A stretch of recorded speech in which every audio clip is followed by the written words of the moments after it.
یہ کہتے ہیں کہ عمران خان صاحب نے بھگایا، مراد سعید صاحب نے بھگایا، خیبر پختونخوا نے بھگایا، وہاں کی حکومت نے کہ ارشد شریف ملک سے باہر چلے جائیں، تو اس بات کی تفتیش ہو کہ ارشد شریف کو بھگانے میں کردار کس کا تھا اور ارشد شریف کے قتل میں ان کو شامل تفتیش کیا جائے جن لوگوں نے ارشد شریف کو ملک سے بھگایا.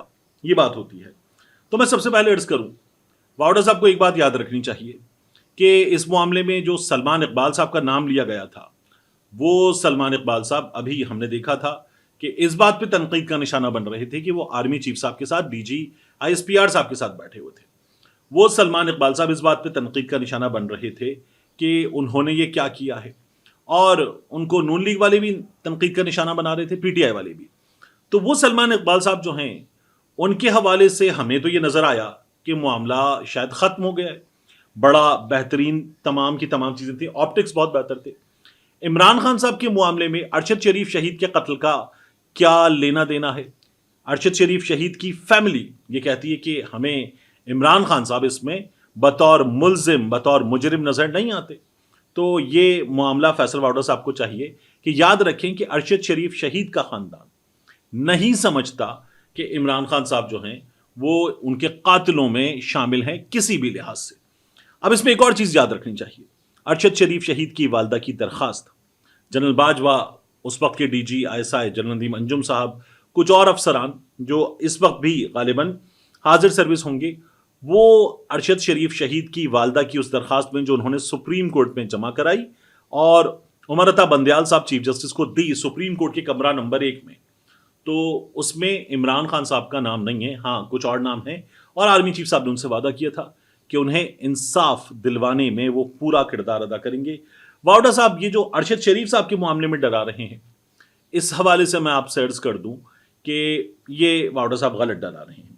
فیض حمید صاحب کا معاملہ جو ہے اس میں ظاہر ہے کہ ہمارے ہاں بہت بڑی تعداد میں لوگ یہ کہتے ہیں کہ فیض حمید کے کیس میں نہ جانے کیا کچھ نکل آیا ہے، فیض حمید کا تو انجام بہت ہی بھیانک ہوگا. لیکن کچھ ایسے لوگ جو ان معاملات سے باخبر ہیں وہ یہ کہتے ہیں کہ فیض حمید صاحب ملٹری ٹرائل کے دوران جس طرح کے قانونی مراحل سے گزر رہے ہیں اس میں وہ کہیں بھی گھبرائے ہوئے نظر نہیں آئے. ایک بہت بڑی تعداد میں لوگ ایسے ہیں جو یہ کہتے ہیں کہ فیض حمید صاحب تو پریشان ہیں، ان کی تو سٹی گم ہو جاتی ہے جب یہ تفتیش وغیرہ ہوتی ہے، سماعتیں ہوتی ہیں. لیکن کچھ ایسے لوگ ہیں جو یہ کہتے ہیں کہ فیض حمید صاحب جو ہیں وہ بہت کانفیڈنٹ ہیں اور کچھ بھی ان کے معاملے میں بگڑا نہیں ہے. تو یہ دو باتیں ہو گئیں. تیسری بات واؤڈا صاحب نے کی کہ عمران خان صاحب کی مشکلات بڑھتی ہوئی نظر آ رہی ہیں اور قانون کا شکنجہ سخت ہوتا ہوا نظر آ رہا ہے. تو عمران خان کی مشکلات کم کب ہوئیں؟ ایک سابق وزیر اعظم جس طرح سے جیل لے جایا گیا، جس طرح سے رکھا گیا، اس کو عدالت میں پیش ہونے نہیں دیا جاتا، TV پہ اس کا نام نہیں آ سکتا، اس کے معاملات میں جب چاہا لمبی سماعتیں ہوئیں، ایک دن میں 10 گھنٹوں کی سماعتیں ہوئیں، اور جب چاہا تو سماعتیں چھوڑ چھاڑ سب ختم. یہ اس کے کیس میں ہوا. اور عمران خان کے کیس میں تو ہم نے عدت والا کیس بھی دیکھ لیا، بشرا بی بی کے کیس میں ہم نے عدت والا معاملہ بھی دیکھ لیا جو انتہائی قابل مذمت قرار دیا جاتا ہے ہر طبقہ فکر کی جانب سے. تو واؤڈا صاحب جو کہہ رہے ہیں کہ شکنجہ سخت ہوگا، تو عمران خان کے خلاف تو شکنجہ کبھی نرم ہوا ہی نہیں، کبھی کھلا ہی نہیں، بہت سخت ہے. تو یہ بھی واؤڈا صاحب میرا یہ خیال ہے کہ غلط ڈرا رہے ہیں. دوسرا ایک اور چیز میری رائے میں ہماری اسٹیبلشمنٹ کو بھی اور واؤڈا صاحب کو بھی سمجھنی چاہیے کہ واؤڈا صاحب یہ جو کر رہے ہیں نا کہ دیکھیے اب کیا ہوگا اور اب یہ ہوگا اور شکنجہ سخت ہوگا، فیض حمید کا کیس، ارشد شریف کا کیس، دیکھنا کیا ہوتا ہے، ہم قانون بدل دیں گے، یوں ہو جائے گا. واؤڈا صاحب کو اس سے اجتناب کرنا چاہیے. ایک ظاہر ہے کہ کل کیا ہوگا کسی کو نہیں پتا، کسی کو نہیں پتا. یہ جو اس طرف ہیں یہ اس طرف ہو سکتے ہیں، جو اس طرف ہیں وہ اس طرف ہو سکتے ہیں، نہیں پتا. کیا پاکستان تحریک انصاف کو پتا تھا؟ کیا واؤڈا صاحب کو پتا تھا کہ وہ جس حکومت میں بیٹھ کر دعوے کرتے تھے ایک ہفتہ ملک میں باہر سے لوگ نوکریوں کے لیے آ رہے ہوں گے، حالات بدل جائیں گے، دیکھیے بس اب کیا ہوتا ہے؟ کیا ان تمام دعووں کے باوجود واؤڈا صاحب نے دیکھا نہیں کہ ہوا کیا؟ اور کیا اب بھی کچھ بھی کسی بھی وقت ہو سکتا ہے؟ بالکل ہو سکتا ہے. کیا اس وقت ہونے کے چانسز ہیں؟ کم ہے، بہت ہی کم ہے، بہت ہی کم ہے. زیرو تو کبھی بھی کچھ نہیں ہوتا اس طرح کے حالات میں جہاں چانسز کی بات ہو. لیکن پاکستان تحریک انصاف کے لیے اس وقت مشکل ترین صورتحال ہے. تو واؤڈا صاحب جس طرح کی باتیں کر رہے ہیں، اس طرح کی باتیں شیخ رشید صاحب جو پہلے اسی طرح کا کردار نبھاتے تھے وہ کرتے تھے. اور پھر شیخ رشید صاحب کو بری طرح سے شرمندہ ہونا پڑا، تو واؤڈا صاحب کو بھی اس صورتحال سے گزرنا پڑ سکتا ہے۔ اس کے بعد بہت دلچسپ رہا ہمارے سامنے وہ جو چرس والا سگریٹ ایمل ولی صاحب سے مکالمہ ہوا چیئرمین پی ٹی اے صاحب کا۔ تو اب ایمل ولی صاحب نے اس معاملے میں جو بڑی دبنگ لڑائی تھی اس کو آگے لے جانے کا فیصلہ کیا۔ ایمل ولی صاحب یہ کہتے ہیں کہ چیئرمین پی ٹی اے نے جو میرے ساتھ کیا وہ بدتمیزی تھی، وہ قابل برداشت نہیں ہے۔ وہ یہ بھی کہتے ہیں کہ میں یہ یقینی بناؤں گا کہ چیئرمین پی ٹی اے کو منصب سے ہٹایا جائے، چیئرمین پی ٹی اے کو ان کے عہدے سے ہٹایا جائے۔ یہ عوامی نوکر اور ہم عوامی نمائندے ہیں۔ واؤڈا صاحب یہ کہہ رہے ہیں کہ ہم ذرا سپیریئر ہیں کیونکہ یہ عوامی نوکر ہیں، ہم عوامی نمائندے ہیں۔ مجھے دادا نے سکھایا جیسا منہ ویسا تھپڑ، یہ ایمل ولی صاحب کہتے ہیں۔ اور ایمل ولی صاحب کہتے ہیں کہ چیئرمین پی ٹی اے کے خلاف تحریک استحقاق پیش کروں گا۔ کیا ایمل ولی صاحب یہ سب کچھ کر سکیں گے؟ دیکھیں، پہلے تو ایک بات یاد رکھیے کہ چیئرمین پی ٹی اے نے جو کیا وہ غلط کیا، بہت غلط کیا، اور اس بات کا احساس ان کو خود کو ہو گیا۔ جب ان کو خود کو ہو گیا تو انہوں نے وہاں پر بار بار اپالوجی کی۔ ایمل ولی صاحب کو لوگوں نے سمجھایا، لیکن ایمل ولی صاحب جو ہے وہ ظاہر ہے کہ اس جگہ ٹھیک تھے کہ وہی پوچھتے آپ کی جرت کیسی آپ مجھ سے یہ بات کریں، تو وہ ہو گیا تھا، اور ایمل ولی صاحب نے ان کو ذرا ڈھنگ سے جواب دے دیا تھا۔ لیکن اس سے آگے بھی ایمل ولی صاحب چاہتے تو کوشش کر لیں، ان کا حق ہے کہ وہ کوشش کریں، ان کا حق ہے کہ وہ یہ چاہیں کہ جو ان کے ساتھ ہوا ہے، جو ان کی تذلیل کی گئی ہے، اس پر سزا بھی ہو اور ان کو منصب سے ہٹایا جائے، اس کی وہ کوشش کر لیں۔ لیکن کیا یہ ہو پائے گا؟ نہیں ہو پائے گا۔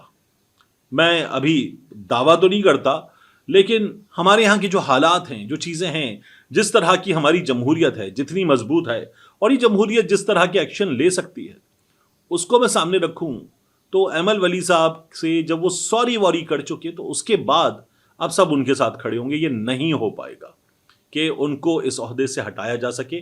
ویسے بھی ایمل ولی صاحب کی کوئی ایسی انتخابی طاقت ہے کہ وہ شہباز شریف صاحب سے کہیں کہ یہ کر دیں، نہیں کریں گے تو میں آپ کی حکومت کا سہارا نہیں رہوں گا، آپ کی حکومت گر جائے گی۔ کیا ایمل ولی صاحب یہ کر سکتے؟ نہیں کر سکتے۔ کیا ایمل ولی صاحب یہ دھمکی دے سکتے ہیں کہ میرے ووٹ جو ہے وہ آپ کو آئندہ دستیاب نہیں ہوں گے؟ تو ابھی مخصوص نشستوں کے فیصلے میں حکومت کو طاقت کا انجیکشن لگنے والا ہے، تو وہ طاقت کا انجیکشن لگے گا تو ایمل ولی صاحب اور فارغ ہی ہو جائیں گے۔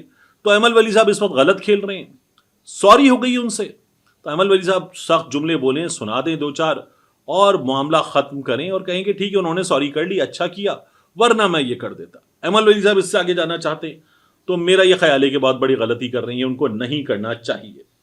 اس کے بعد عمران خان صاحب کو جو معلومات دی گئیں، علیمہ خان صاحبہ کی زبانی ہمیں پتہ چلا کہ انہیں ڈرون حملوں کے بارے میں بتایا گیا، کاٹلنگ والے ڈرون حملے کے بارے میں بھی، اور جو میر علی میں ڈرون حملہ ہے اس کے حوالے سے بتایا گیا۔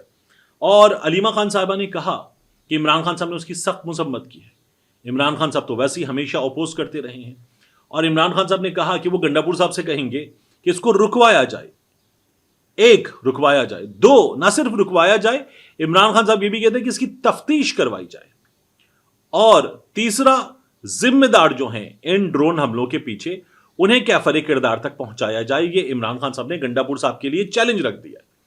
تو عمران خان صاحب اس کی بھرپور مذمت کر چکے ہیں، اور عمران خان صاحب اسے ناقابل برداشت قرار دیتے ہیں۔